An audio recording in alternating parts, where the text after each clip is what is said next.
Welcome back to Hearts Wine from Hearts Distractions, the podcast where we talk about love the way it actually shows up, not the way it's filtered on social media. I'm your host, Alicia Minor Gaines, and for those of you who don't know, not only am I your relationship coach, but I am a multi state licensed marriage and family therapist. I am a mom, a wife, an author, published relationship columnist, and a mixologist. Yes, I am a jack of all trades, y'all. But we're not going to get into that today. But we are going to get into what today's episode is all about. Because today, we're opening a conversation that a lot of people feel, but rarely say out loud. Because somewhere between, I really like you, and this is my person, many of us slowly start handing over pieces of ourselves, not because we're weak, not because we don't know better, but because we're taught, sometimes subtlety, sometimes loudly, that real love requires sacrifice, flexibility, and compromise. And while all of those things are true to an extent, there's a line where love stops being about partnership and starts becoming about self-erasure. This episode is titled Losing Yourself for the We, and that's not always a good thing. And if that phrase made you feel a little uncomfortable, good, because discomfort is usually where the truth lives. Today, we're talking about what happens when being a good partner starts costing you your identity. When we becomes so loud that me goes silent. When you wake up one day and realize you don't quite recognize yourself anymore, but you can't pinpoint exactly when that happened. And let me be clear, this episode is not about blaming your partner. It's not about demonizing relationships. It's not about pushing independence to the point of emotional disconnection. This is about balance. It's about understanding how easily we can lose ourselves in love and how dangerous that can be for intimacy, desire, mental health, and long-term connection. So, whether you're dating, engaged, married, in a long-term relationship, or even questioning how you show up in love, this conversation is for you. So, y'all know what to do. Grab your wine or your tea or whatever helps you exhale, and let's get this conversation started, shall we? Because losing yourself in a relationship doesn't usually happen all at once. No one wakes up and says, "Today feels like a great day to abandon my needs, suppress my voice, and forget what I love." It actually happens slowly, quietly, almost politely. And that's why it's so dangerous, because it often looks like love. From a very early age, many of us are taught that good relationships will require self-sacrifice. We're praised for being accommodating, flexible, easygoing, and supportive, especially in romantic relationships.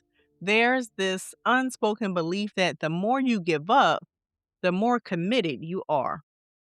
The more you bend, the more mature you seem. The more you prioritize your partner, the more serious the relationship must be. Well, marriage and family therapy research has long identified this pattern, especially in individuals with anxious attachment styles. Studies show that people who fear abandonment are more likely to over-adapt in relationships, changing preferences, minimizing needs, and suppressing emotions to maintain connection. In other words, losing yourself can feel like self-protection. And let's talk about culture for a moment. We live in a world that romanticizes enmeshment. Yep, I said it. We celebrate couples who do everything together, think the same way, want the same things, and move as a unit. Independence gets mistaken for distance. Boundaries get labeled as selfish. Wanting space gets interpreted as a lack of love. So instead of asking, is this healthy? We ask, is this normal? And normalize patterns that slowly disconnect us from ourselves. Generally, this runs deep. Many of us watch parents or caregivers, especially women, build entire lives around their partners. Dreams were paused, identities narrowed, emotional labor became invisible. And that model gets passed down, not always intentionally, but powerfully. We absorb the idea that love means endurance, that staying means shrinking, that commitment means putting yourself last. And here's the part we don't talk about enough. Early stage relationships reward self-erasure. When you're first dating, adapting feels exciting. You're flexible with your time. You try new things. You prioritize connection. And all of that can be healthy until it becomes one-sided, unconscious, or fear-driven. And over time, those small adjustments add up. And suddenly, you're not sure which parts of your life are chosen and which ones were quietly surrendered. So when people say, I don't know how I lost myself, the answer is usually this: you didn't lose yourself. You slowly gave yourself away, piece by piece, believing that love required it. Somewhere along the way, many of us were taught that love is proven by how much we're willing to give up. The more you sacrifice, the more committed you are. The more uncomfortable you are, the more real the relationship must be. And on the surface, that sounds noble, but underneath it, that belief quietly trains people to confuse love with self-abandonment. Let's be honest. Self-sacrifice is heavily romanticized. Movies tell us that love means dropping everything for someone else. Social media praises partners who are ride or die, who stuck it out no matter what, who bend endlessly to keep the relationship alive. But what those stories rarely show us is the long-term cost of always choosing us at the expense of me. I'm going to pause there for a second because I don't think y'all heard me. But I'm going to keep going. Marriage and family therapy research makes an important distinction here. Compromise is not the same as self-sacrifice. Compromise says, I matter, you matter, and we'll find a middle ground. Self-sacrifice says, you matter more than me, so I'll disappear to keep the peace. One builds connection. The other builds resentment, slowly, quietly, and sometimes silently. According to family systems theory, particularly the work around differentiation of self, healthy relationships require two people who can stay emotionally connected without losing their individual identities. When differentiation is low, people fuse emotionally. Their moods depend on their partner's mood. Their decisions revolve around their partner's comfort.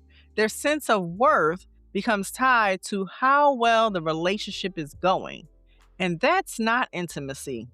That's emotional enmeshment, people. The myth gets even trickier when it's reinforced by gender roles and cultural expectations. Many women are socialized to be caregivers, peacekeepers, and emotional managers. Many men are socialized to suppress needs and prioritize providing or protecting over expressing. In LGBTQ+ relationships, these dynamics can show up differently, but just as powerfully, often shaped by safety concerns, societal pressure, or fear of losing hard-won connection. Across the board, the message is the same, which says, don't rock the boat. So people stop voicing preferences.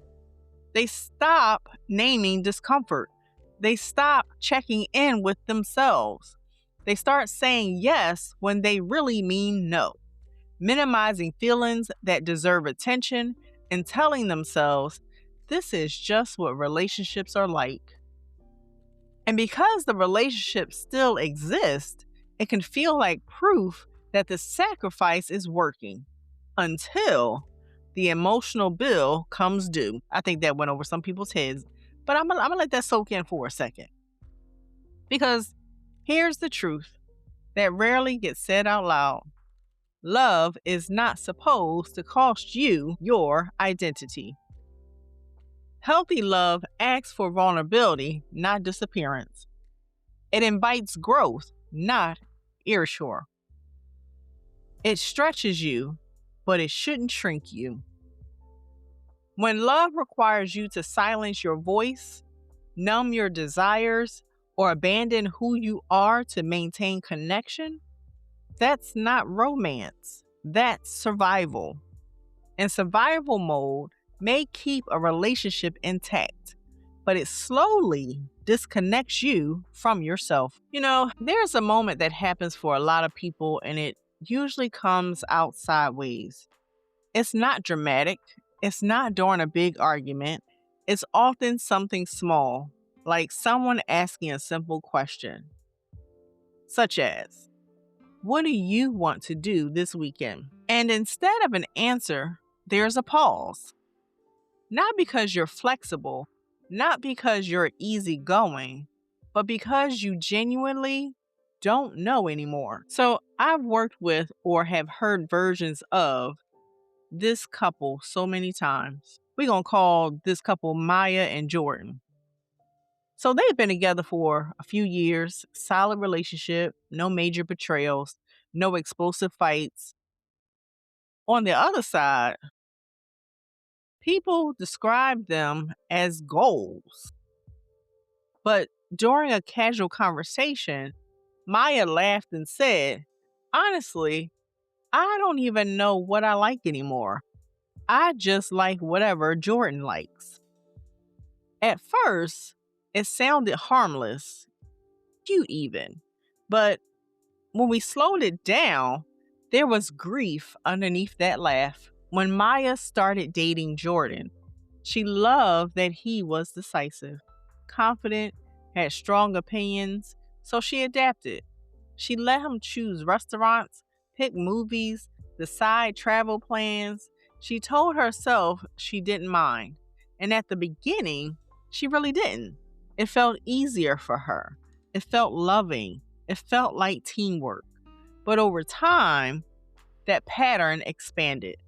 She stopped suggesting things because it was simpler to go along. She stopped naming preferences because it felt selfish to push back. She stopped pursuing hobbies because their schedules didn't align. Slowly, unintentionally, her world became smaller and entirely centered around the relationship. And guess what? Jordan wasn't even controlling, y'all. That's the part that confuses people. He wasn't demanding. He wasn't malicious. He just didn't notice what was happening because Maya never told him. And Maya didn't tell him because she didn't want to create tension. She didn't want to be difficult. She didn't want to risk disconnection. Here's where it got complicated, though. Maya started feeling irritable for reasons she couldn't explain. She felt disconnected during intimacy. She felt resentful when Jordan seemed perfectly content. And she hated herself for feeling that way. Because technically, nothing was wrong. Well, marriage and family therapist research tells us that unexpressed needs don't disappear. They turn into emotional distance. When people suppress parts of themselves for long periods of time, their nervous system doesn't interpret that as love. It interprets it as danger. So even in a stable relationship, the body starts pulling away. So when Maya finally said out loud, I feel like I've disappeared, it surprised both of them. Jordan felt blindsided. Maya felt ashamed. And neither of them realized that the problem wasn't the relationship. It was the quiet agreement that Maya made with herself early on. I'll make myself smaller so this works. And this is where so many couples get stuck. Because losing yourself doesn't always come from toxic relationships. Sometimes it comes from good relationships without enough self awareness. If you've ever felt like you don't know what you want anymore, what you enjoy, or who you are outside of your relationship, this isn't a personal failure. It's a pattern. And once you can see it, you can change it. I don't know if y'all just picked up what I put down, but let's start picking that line up, y'all. Because again, once you see it, you can change it. Powerful right there, right? All right, but we're going to keep going. Let's talk about some red flags, shall we? But not the kind that screams at you. There are the quiet ones that sound real loud, the socially acceptable ones, the ones that often get praised as loyalty, maturity, or commitment. Because when it comes to losing yourself in a relationship, the warning signs don't always look like chaos. Sometimes they look like peace, until you realize that peace came at your own expense. One of the first red flags is you stop doing the things you loved before the relationship. Not because your interests changed naturally, but because there's no time, no energy, or no space anymore. The gym class you enjoyed, the creative outlet that grounded you, the friends you used to laugh with. At first, you tell yourself it's temporary, that you'll get back to it later, but later never comes. And slowly, your life begins to orbit entirely around the relationship. How many of y'all feel like that right now? We getting real tonight. Another red flag shows up when your opinions soften or disappear to avoid conflict. You catch yourself saying, "It's fine," when it's not, or "I don't care," when you actually do. You rehearse your thoughts internally, but decide they're not worth the potential tension. Marriage and family therapy research consistently shows that chronic conflict avoidance doesn't preserve relationships, it erodes emotional safety. When your voice goes quiet long enough, intimacy does too. There's also the red flag of feeling guilty for choosing yourself. You want time alone. You want to rest. You want to say no. But instead of feeling grounded in that choice, you feel anxious. You over-explain. You apologize. You manage your partner's emotions before you've even made the decision. That guilt isn't love, it's conditioning. And it often shows up strongest in people who learned early that their needs come second. How many of y'all people pleasers out there? Come on, put them hands up. And subtle but powerful sign is your emotional world becomes centered around your partner's feelings, which is another red flag. You're okay if they're okay. You're anxious if they're upset. Their mood dictates the emotional climate of the relationship, and your nervous system responds accordingly. This kind of emotional fusion is often mistaken for closeness, but it's actually a loss of emotional autonomy. And maybe the biggest red flag of all is this: you no longer know how you feel. You only know how they feel. When someone asks, "How are you?" your answer revolves around the relationship. When something's off, you sense it, but you can't name it. You feel disconnected from your own internal compass. According to family systems theory, this loss of differentiation is one of the strongest predictors of long-term dissatisfaction, even in relationships that appear stable on the surface. None of these red flags mean you're weak. They mean you adapted. You learned how to maintain connection the best way you knew how. But adaptation without awareness becomes self betrayal. And over time, that betrayal shows up as resentment, numbness, loss of desire, or the quiet thought that scares people the most, which sounds like, I love them, but I don't feel like myself anymore. Well, the good news, red flags aren't endings, they're invitations. They're signals asking for attention, not punishment. One of the most confusing experiences for couples is when nothing is technically wrong, but everything feels off. There's no major betrayal, no constant fight. On paper, the relationship looks solid, but emotionally, something feels dull, heavy, or distant.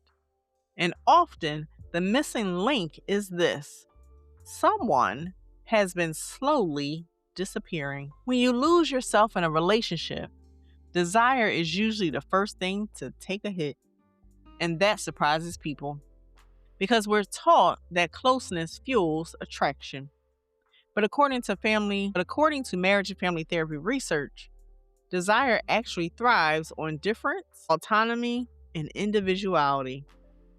Attraction needs space to breathe.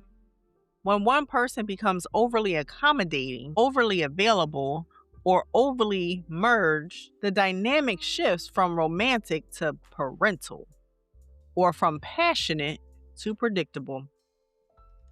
Follow me, y'all. Esther Perel, a well-known relationship therapist, often explains that desire requires a balance of closeness and separateness. When separateness disappears, mystery disappears with it. If you're always adjusting, always anticipating, always centering your partner's needs, you stop showing up as a full, independent person, and attraction has nothing to lean into. Intimacy suffers in a different way. Emotional closeness starts to feel forced or performative. You're present, but not fully honest.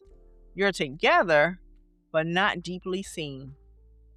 When you've been hiding parts of yourself, your needs, frustrations, dreams, it becomes harder to feel emotionally naked with your partner. Vulnerability shrinks when authenticity shrinks. And then there's resentment, the quiet, relationship ending kind, the kind that doesn't explode but simmers. It shows up in sarcasm, in emotional withdrawal, in exhaustion, in the thought, I do so much and they don't even notice. What makes this resentment especially painful is that it often gets turned inward.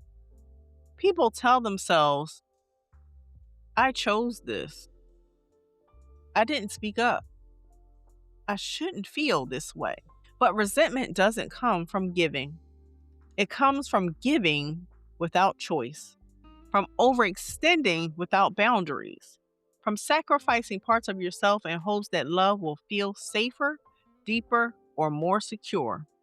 Over time, the nervous system reads that pattern as depletion, not devotion. This is why couples sometimes find themselves in therapy saying things like, I love them, but I don't want them. Or, I feel disconnected and I don't know why. The issue isn't a lack of love, it's a lack of self-presence within the relationship. And here's the hard truth that many couples need to hear. You cannot build intimacy on self-abandonment. You cannot sustain desire by shrinking. And you cannot feel deeply connected to someone when you're disconnected from yourself. Come on now, I'm preaching to y'all tonight. Now, one of the most validating things for couples to hear is this. Wanting autonomy in a relationship is not a sign that something is wrong. In fact, research in marriage and family therapy consistently shows the opposite.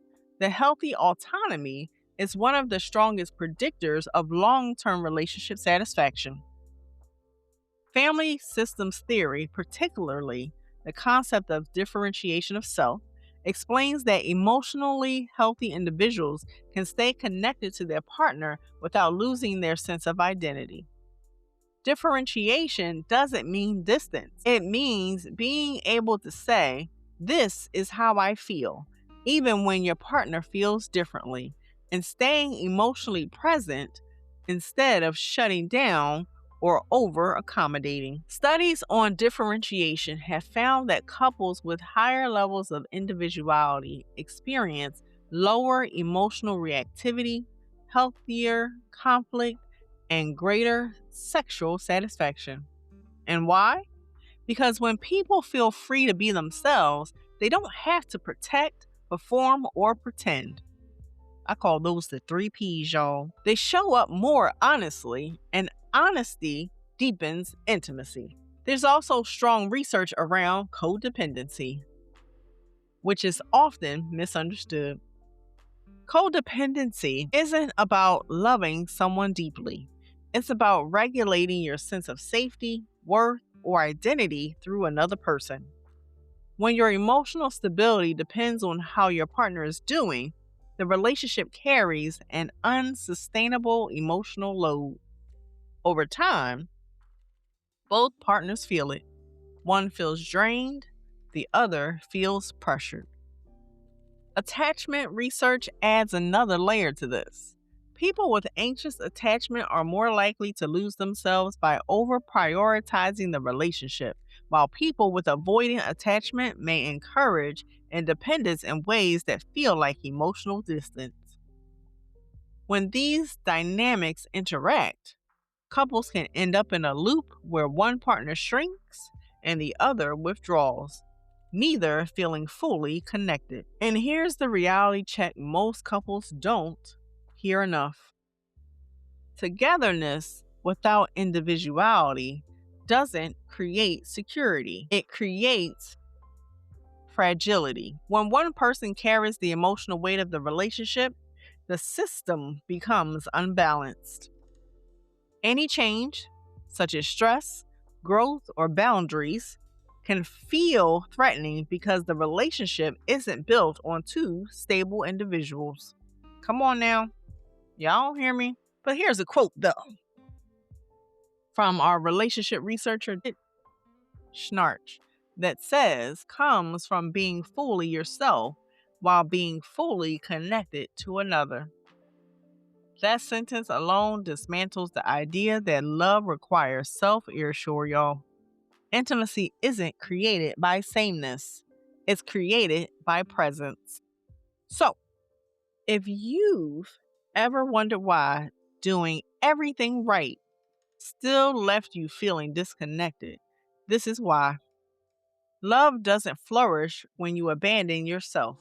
It flourishes when you bring yourself fully, honestly, and perfectly into the relationship. There's a different kind of story that shows up in long-term relationships and marriages. It's not about one person shrinking quietly while the other remains unaware. It's about two people who slowly, unintentionally fuse their lives so tightly together that there was no room left to breathe. Can we call this couple Chris and Alex for a second? And this couple, I tell y'all, have been married for over a decade, y'all. They were like best friends. You know, their loyalty ran deep. They had shared routines, shared friends, shared goals. They did everything together. And for a long time, that felt like success. They took pride in being inseparable. If you asked one where the other was, the answer was always right here. But one evening, during a conversation that started over something small, something like who forgot to make a call, Alex said something that landed heavier than expected. "I feel like we're roommates who share a life, not partners who choose each other." I know some of y'all jaw just dropped on that one, because I know mine did when I heard it. Neither one of them had done anything wrong, though. There was no betrayal, no crisis, just a quiet realization that in becoming one, they had stopped being two distinct people. Their conversations had become logistical. Their intimacy felt predictable. Their curiosity about each other had faded, not because the love was gone, but because there was nothing new to discover. Marriage and family therapy research describes this as emotional fusion. When a couple becomes so intertwined that individuality is replaced by shared identity. At first, fusion feels safe. There's comfort in sameness, but over time, it stifles growth. When no one is evolving independently, the relationship stops evolving too. And y'all know what? Chris admitted they felt pressure to always want the same things Alex wanted. Alex admitted they hadn't asked Chris what they wanted in years because they assumed they already knew. That assumption, more than anything, created distance. Intimacy needs curiosity, and curiosity needs different. This moment wasn't the end of their relationship, it was the beginning of a new chapter. A scarier one, honestly. Because reclaiming individuality meant tolerating discomfort. It meant allowing separate interests, separate emotions, separate growth. It meant learning how to be close without being fused. And that's the part many couples resist, because being separate can feel like a risk. It can feel like loss. It can feel like you're moving away from each other, even when you're actually moving towards something healthier. This story matters because it highlights something important for couples. Losing yourself doesn't always look like silence. Sometimes it looks like harmony without depth, peace without passion, and stability without vitality. Reclaiming yourself inside a relationship doesn't mean pulling away, starting over, or questioning your commitment. It means relearning how to exist as a whole person while staying emotionally connected. And for many couples, this part feels scary, not because it's wrong, but because it's unfamiliar. The first shift is internal, giving yourself permission to matter again. Many people wait for their partner to validate their needs before honoring them, but autonomy starts with self-authorization. You don't need a crisis to justify wanting space, growth, or individuality. Healthy relationships make room for both closeness and separation, and learning to tolerate the discomfort that comes with choosing yourself is part of that growth. One of the most important tools here is differentiation with compassion. This means being able to say, "This matters to me," without attacking, withdrawing, or over-explaining. It's not about proving a point. It's about staying emotionally present while expressing your truth. Marriage and family therapy research shows that couples who practice this skill experience less emotional reactivity and more mutual respect over time. Another key solution is rebuilding a relationship with your own inner world. Losing yourself often means you stopped checking in with yourself regularly. Start asking simple questions again, such as, what do I enjoy? What drains me? What am I curious about? What do I need more of right now? These aren't selfish questions, they're grounding ones. When you know yourself, you bring clarity into the relationship instead of confusion. Boundaries are another essential piece here, people, and they're often misunderstood. Boundaries aren't walls, they're bridges that protect connection. Saying no to something that depletes you creates space to say yes to something that nourishes you. And when boundaries are communicated clearly and calmly, they don't push partners away. They teach them how to love you better. It's also important to normalize separate identities within shared lives. You are allowed to have interests your partner doesn't share. You're allowed to grow in ways that don't happen simultaneously. Healthy couples don't grow at the same pace or in the same direction. They grow alongside each other. When partners stop fearing different, they discover, they rediscover curiosity. And finally, this work requires honesty, especially when it feels uncomfortable. If reclaiming yourself creates tension, that doesn't mean you're doing something wrong. It means the relationship is adjusting. Growth disrupts patterns. It challenges unspoken agreements. But discomfort isn't a sign to retreat. It's often a sign that something meaningful is changing. Staying yourself while loving someone else isn't a betrayal of the relationship. It's an investment in its longevity. Insight is important, but without action, it fades. So let's talk about what this actually looks like in real life. Small, intentional practices that help you stay connected to yourself and your partner at the same time. Not grand gestures, not dramatic conversations, just consistent shifts that change the emotional tone of a relationship. One powerful tool is the identity check in. Once a week, take a few quiet minutes, alone or together, and ask yourself questions like, what energized me this week? What drained me? Where did I feel most like myself? Where did I feel like I was performing? These questions reconnect you to your inner world and help you notice patterns before resentment builds. When shared with a partner, they create intimacy through awareness, not pressure. Another simple but transformative practice is personal time without guilt. This isn't time away because something's wrong. It's time away because individuality fuels connection. Whether it's an hour alone, a hobby night, a class, or time with friends, the key is releasing the need to justify it. Marriage and family therapy research shows that couples who support individual pursuits experience higher relationship satisfaction and lower emotional burnout. Language matters more than most people realize. Shifting from apologetic language to grounded language changes how autonomy is received.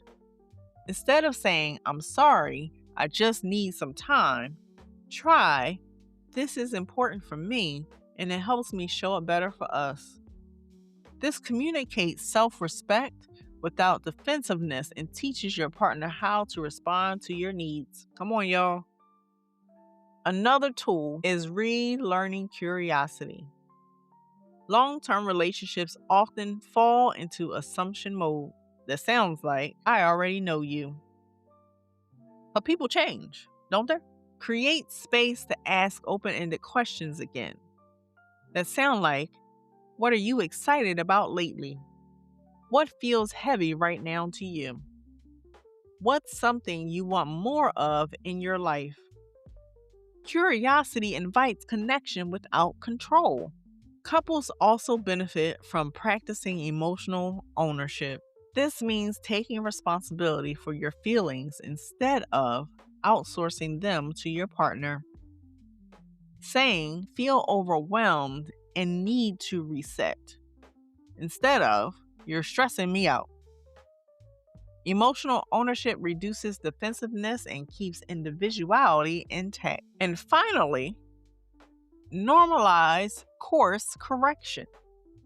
If you notice yourself slipping back into old patterns, over accommodating, silencing needs, shrinking, that's not failure. It's information.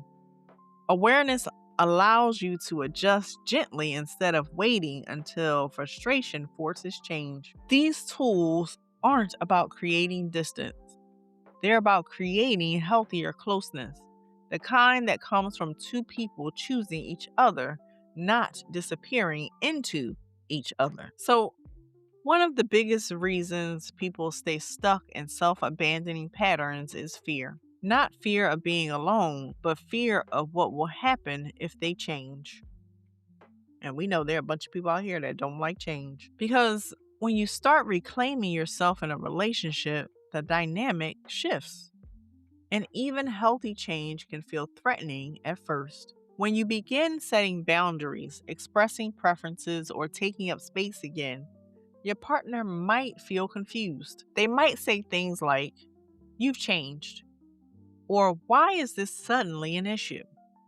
And while those statements can sting, they're often expressions of uncertainty, not rejection. The relationship has been operating on an unspoken agreement, and now that agreement is being renegotiated. Marriage and family therapy research shows that systems resist change, even positive change. When one person grows, the system has to recalibrate. That recalibration can look like defensiveness, withdrawal, or anxiety. It doesn't automatically mean your partner doesn't support you. It often means they're adjusting. This is where how you communicate matters just as much as what you communicate. Reclaiming yourself doesn't require ultimatums or emotional shutdown. It requires clarity paired with reassurance. Saying, "I'm not pulling away from you, I'm reconnecting with myself," can soften fear and reduce misinterpretation. It's also important to recognize the urge to over-explain. When people feel guilty for choosing themselves, they tend to justify, rationalize, and apologize excessively. That sends the message that your needs are negotiable or optional. Grounded communication sounds calmer, steadier, and less defensive because it's rooted in self-trust. Conflict during this phase isn't a sign you should stop. It's a sign you should slow down and stay present. Avoid retreating into old patterns to restore comfort. Growth feels awkward before it feels natural. And sometimes, reclaiming yourself reveals a deeper truth. Not all relationships are built to hold growth. That realization doesn't mean the love wasn't real. It means the relationship may need restructuring, deeper work, or support. Couples therapy can be incredibly helpful here, as well as relationship coaching, by the way. And not as a last resort, but as a space to learn how to grow without losing each other, as well as how to implement it. Choosing yourself doesn't mean choosing against your partner. When done with honesty and care, it invites the relationship into a healthier, more authentic version of itself. Y'all, if there's one belief this episode is meant to disrupt, it's the idea that love requires you to become less of yourself. Because healthy love doesn't shrink you, it expands you. It makes room for more honesty, more growth, more complexity. It allows two people to stand side by side without disappearing behind the other. When relationships are built on self-erasure, they rely on fear to stay intact. Fear of abandonment, fear of conflict, fear of being too much. But when relationships are built on interdependence, they rely on choice. Two people choosing each other not because they have to, not because they've fused their identities, but because they genuinely want to share their lives together. Interdependence sits between independence and codependence. It says, I can stand on my own, and I choose to stand with you. That balance is what creates resilience.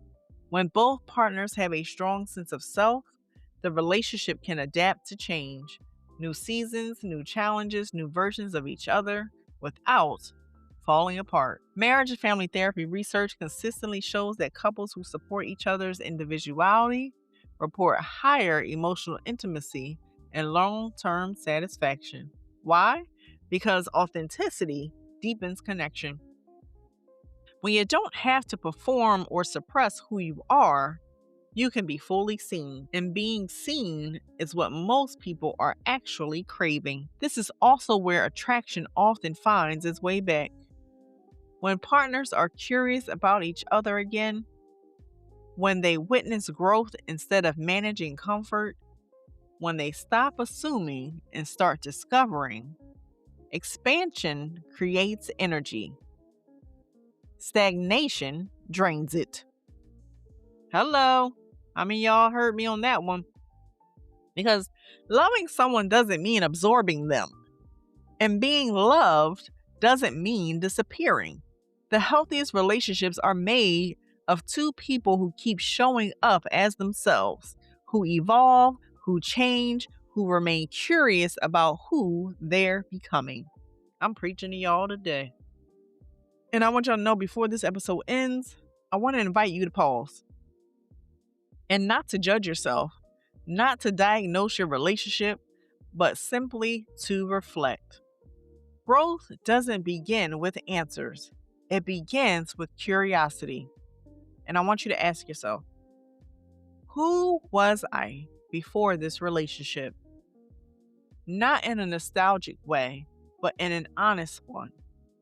What did I enjoy? What mattered to me? What parts of myself felt alive and expressive? Then I want you to ask, what parts of me have gone quiet? Not because they were wrong, but because they didn't feel convenient. Where have I adapted out of fear instead of choice? Where have I prioritized harmony over honesty? And another important question I want you to ask yourself, what do I need more of to feel like myself again? Not what the relationship needs, not what my partner needs, what I need to feel grounded, energized, and present. And finally, ask yourself, what would it look like to bring myself back into this relationship? Not as a threat, but as a gift. Because when you show up as yourself, you don't weaken love, you strengthen it. And if I can throw in a little bit of extra too, not necessarily how can you bring yourself back, but maybe a new version of yourself. Because again, it's about growing and evolving. So you want to be able to bring a newer version, a more improved version, the 2.0 version of who you were to who you now want to be and how you want to show up for you, and then as a bonus to your relationship. So I want you to know that these questions aren't meant to be answered all at once, by the way. I want you to sit down with them, journal them, talk about them with your partner when the moment feels right. Reflection is a process, not a performance. If there's one thing I hope you take away from today's conversation, it's this. You were never meant to disappear for love. You are meant to be met in it, chosen in it, and seen in it. Losing yourself doesn't mean you failed at love. It means you adapted in a world that often confuses sacrifice with devotion. But awareness gives you something powerful, which is choice. You can choose to come back to yourself. You can choose to bring more of who you are into your relationship. And you can choose connection that doesn't require earshore. You can choose to be a new version of you as well. Because real love doesn't ask you to disappear. It asks you to arrive fully, honestly, as you are. The right relationship doesn't need you smaller, quieter, or more convenient. It needs you present, grounded, and whole. You don't have to choose between me and we. The healthiest love is built when both are protected. Love isn't about becoming one at the cost of two. It's about walking together, distinct, evolving, and whole. So if loving someone has ever made you feel lost, let this be your reminder. You're allowed to come back to yourself without leaving the relationship behind. Love should feel like expansion, not exhaustion. Connection, not erasure. Partnership, not self-betrayal. So if you've enjoyed this episode, I want you to subscribe to my YouTube channel, Hearts Wine from Hearts Distraction. I want you to go to my website, www.aliciasdistractions.com, to learn more about me and what I do, as well as, yes, more podcast episodes on there too. I want you to tap into Amazon. If you haven't already, go get my poetry book, Distractions of the Heart. And finally, if you're not in tune to my social media pages, Go find me on Instagram, TikTok, and Facebook.